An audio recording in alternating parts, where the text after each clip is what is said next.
From the BBC World Service, in association with ABC and Akashvani, this is Stumped.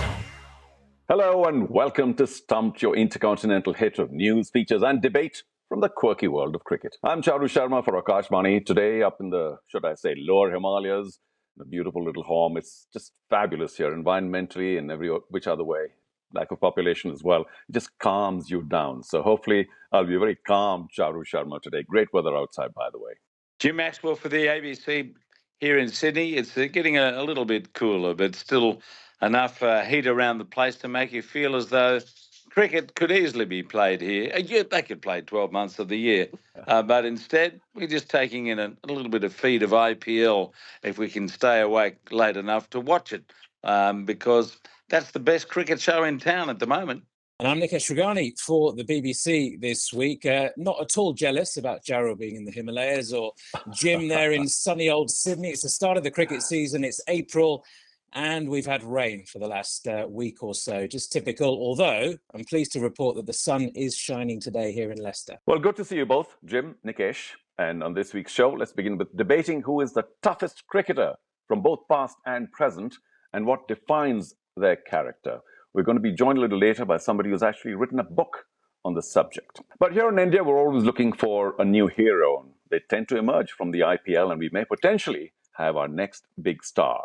I'm talking about the 21-year-old Mayank Yadav, who really turned up the pace and was player of the match in his IPL debut match for the Lucknow Super Giants, and is bowling some not only great pace, but with great control as well. He clocked 96 miles per hour, and for those who follow kilometers per hour, there's probably around 157 or so, serious pace, as I said. That was against RCB, and it's the quickest delivery of the season so far. You can imagine the galaxy of fast bowlers, but Mayank Yadav has beaten them all on that score. Picked up 6 wickets, 41 runs in his first 2 matches. And Nikesh, you've been keeping an eye on the IPL for the BBC. Your thoughts on this fiery new star? Look, as you say, it's really exciting when you get somebody bowling with that genuine pace. Everybody's eyes are glued onto the action for those 4 overs or so that he's in action. And look, it's one of those phenomenons that's been going along ever since I was a child. And I remember the likes of Shoaib Akhtar, Alan Donald a little bit before that as well, but Shoaib Akhtar, Brett Lee, Sean Tate. You know, we've seen some exciting speedsters over the years, you know, just that raw pace. And in India, it's something which has been quite rare up until maybe a couple of years ago when someone like an Umran Malik came in and bowled similar speeds, sort of touching that 95, 96 miles an hour into the late 150 kilometers per hour. I think the difference and the most exciting thing about somebody like a Mayank Yadav is not only the pace, it's the accuracy. And when you can match those two things up, you are a lethal weapon. And he has proved so far in the couple of games that he's played. I think that was the one thing that somebody like an Umran Malik was missing. He found himself out of his IPL franchise side in this season's competition because he just was a little bit wayward. But when you've got somebody like a Mayank Yadav who's so accurate, so quick, and when he gives interviews, he says, I'm not bothered about being the fastest bowler in the world. I just want to be the best. Those are all great ingredients for somebody who's got a lot of potential at just the age of 21. So really, really exciting to see this kid prosper. Yeah, and from reports, of course, I think Delhi Capitals had some sort of a camp 2-3 years ago and passed him up saying, well, maybe not, Delhi Capitals material. Of course, LSG hasn't found him. However, I do think that India now, as all teams, are looking for their best combination for the T20 World Cup. Maybe Mayank is in that mix because obviously you need to take somebody. And I agree completely with you, Nikesh. I saw all those spells. And it's not just the pace, which may not scare some of the best batsmen in the world, but his control seems to be exceptional. The lines and the length. Hasn't bowled a bad ball, to my mind, in the 8 overs that we bowled. But we'll see whether he can be in that mix as well. Yeah, look, some people may get a little bit carried away about a player who performs well in a few matches in an IPL season, particularly when it's in the lead-up to a T20 World Cup. You know, there are all sorts of, rumours going around about which batters are going to make it into the side. And now with the bowling, look, the bowling has been really, really strong for India across formats in the last couple of years. You've got Bumrah, you've got Shami, you've got Siraj in that pace bowling department. Somebody like Arshdeep Singh perhaps might come into the mix when you're talking about T20s. He's had a good start to the season. He's been there before. Is there space for somebody like a Mayank Yadav? Well, he gives you something different, so he's perhaps worth being in that conversation. But that could be one of the challenges, couldn't it, Jaru? I mean, look, he's a young man.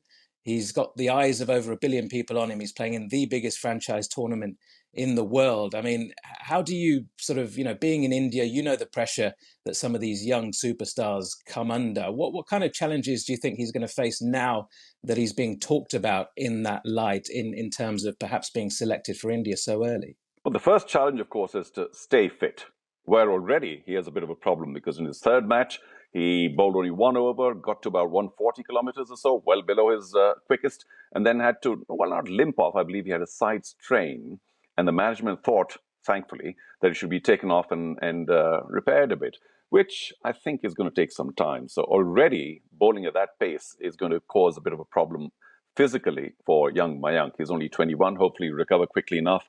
But, a side strain is one of those funny things where so much of it is used for the torque and fast bowling that it might take a long time. And for me, it's all about fitness. I do think, the little I know of him, that he has a very steady head on his shoulders. The problem that you mentioned is all to do with the kind of success and fame and everything else and visibility that goes with somebody who is a potential star. Next on Stumped, cricketers are many things, but what makes them tough? Is it their pride, their tenacity, or their willingness to not lie down, to not give up? Well, former cricket journalist Richard Sydenham has written a book called Cricket's Hard Men, which considers players from across the world looking beyond their achievements and into their character, personality. And I'm glad to say that Richard now joins us on Stump. Richard, thanks so much for your time. No problem, Charu. Nice to be on. Listen, firstly, Richard, what is it that in your mind makes cricketers tough? What defines that? What would you think would be the two primary criteria? Well, it's obviously it's a tough to define in short, because it's easy to think someone's hard just for being good against fast bowling. I didn't want to fill a book with players who are merely good against fast bowling. Otherwise, you'd be seeing people like Graham Goodson or Gavaskar. It'd become, I think, very predictable. So I didn't want that. I wanted to scratch beneath the surface and dig a bit deeper, find out about the true tough characters through history. And I think ultimately, I explain it in detail in the book, but if I can just summarize it, I think it's players who just get the job done. I think someone like, look, Alan Border in 1989, he'd suffered a couple of Ashes series defeats. What did he do? He was great mates with David Gower and Ian Botham. He decided, you know what, I'm not going to speak to these guys for a summer. That to me was just one example of toughness there. It's quite hard to, Gower admitted it to me, that he found it quite disconcerting that this great mate of his over the last decade suddenly started blanking him. That is one example to me of a guy who was prepared to go that extra step and just get the job done, do what he needed to do. Richard, Jim Maxwell here in Sydney, and I noticed the forward was done by the former Australian coach, John Buchanan. Very, very tough business. Who's the toughest? Well, Alan Border's right up there, obviously. How did it come about that you got hold of John Buchanan, and what did he have to say in his forward? Well, yeah, I know John from my journalism days, and we're in touch now. Since I've left the journalism world and became an agent, we have a few conversations. Obviously, what he's achieved in cricket, very much respect his thoughts, particularly on the psychological side of the game. And yeah, he had a few interesting things to say, quite a lot actually, as you'd expect. It was funny the way he said when he walked into the Queensland dressing room at first as our new coach and tried to persuade Alan Border that we should start looking at the data in terms of how we play the game. And I think he suddenly realised there's certain players you don't say that to, and Alan Border was one of them. But moving on from that, he gave a couple of examples of the toughness of that Australia team he coached. Interestingly, I think although we rate him as a fantastic fast bowler, not many people think of Glenn McGrath as being an obvious tough guy or a hard man, but He gave the example of how he carried on fronting up the Aussie bowling attack, even when he was going through those tough times with his wife with the cancer.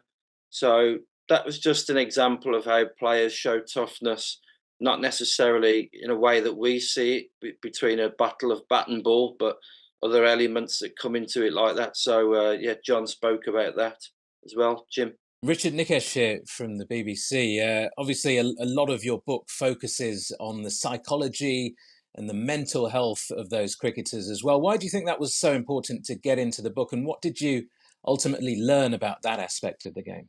Well, I think it's easy just to talk about cricketers being tough from what they do as a batsman or a bowler, whether they're taking on bouncer after bouncer, or someone like Dennis Lillee who bowled with a broken back for 18 months. These are the obvious sort of examples on cricket terms, but I think we needed to scratch a bit deeper and ask ourselves why they're such tough characters. And I think the three chapters I wrote on the elements you suggest, one on about the mental health challenges in cricket now, one's called Beating the Demons, and another is more about the stress element of the game. But take the example of Beating the Demons. I don't think there's one cricketer out there who's ever played the game at the highest level who ever had doubts about himself or facing a certain batsman or bowler at any point.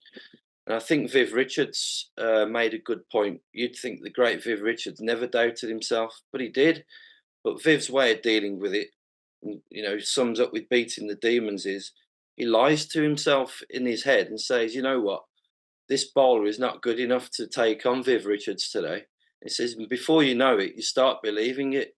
So deep down, you know you don't fancy this bowler, but by the time you tell yourself that over and over, actually, you've got no doubts. He just had pure conviction in his own game. I guess someone like Ian Botham would have been another good example of that. He would never have told you he was frightened of taking on a bowler. Deep down, he might well have been, but it was their outward aggression and confidence, and that's part of beating the demons. We are shortly going to debate between us, Jim and Nikesh, who we think are some other tough cricketers. But after all that research and all talking to so many players, do you have a personal favorite, hardest man in the game? Yeah, I guess so. I guess it's probably the most obvious one you would think of when we go back 50s, 60s and 70s, and it's Brian Close, famous Yorkshire and England player. I was fortunate enough to have an hour interviewing him before he sadly passed away, and it was probably about an hour of duration, this interview, and he was chuckling all the way through it, and I just felt that he couldn't actually believe himself reflecting back on the way he played the game, the way he just kept taking these blows and carrying on. And we talk about boys' own stuff, and even people like Viv Richards and Ian Botham idolised him when he was at Somerset. They looked up to him, and I guess that's why they were two tough players themselves. And Peter Roebuck, who I managed to speak to before he passed away as well, he said he saw an innings of Closey after that, when he took all those blows against the West Indies in '76. He saw him take on Bob Willis and get hit, and he said that he'd never seen bravery like it, you know, that some of the blows he used to take and carry on. That was Richard Sydenham, who's written Cricket's Hard Men. Do pick up your copy as soon as you can. Now, Jim, Nikesh, you heard from Richard, and perhaps it's time to also feature a couple of personal favorites. Jim, if you want to go first, because I know Aussies are generally tough anyway. Now, you might agree with his choices or not, but do you have somebody in the book or outside of that as somebody you'd want to mention as, you know, all the attributes that Richard mentioned, or your own as well, as a tough cricketer? Well, there are many examples of toughness. One that's come to mind while we've been having this chat was the extraordinary performance by Dean Jones in that Madras Chennai Tide Test many years ago, when he was physically ill because of the heat out in the middle. He got a double century in that game, and Alan Board, a tough guy, just walked down to him and said, "Oh, you're not feeling very well? Well, if you're not tough enough to keep on batting, we'll get another Queenslander out here to show you how to do it." That kind of thing. And obviously, Board is one of the toughest. But for mine, going back to growing up, I always thought Bill Lawry was hard to beat, particularly in '61. He got that 100 at the Ridge at Lords. And when he was captain, he was a tough, mean captain in many ways. I'll never forget it being in the West Indies dressing room in '68-9 when he did not enforce the follow on, batted again, and left them 742 to win the game. And I still remember Sobers carry on about how can man play cricket like this? Well, that was Bill. He was tough, and it made sure Australia wrapped up the series. But goodness gracious, I'm excluding bowlers. So many bowlers over the years that have been tough, tough, tough. Anyway, look, I'm a bit of an Australian flavour. I'm sure there are plenty of other people around the place in other countries, particularly as I think of it when Graham Smith came out to face Mitchell Johnson with a broken hand. That was another example of many of Graham Smith's bravery as a player. So we can chronicle this forever. And is there a time limit? I mean, can we go back to the 1890s? No, there They isn't. certainly didn't wear helmets in those days.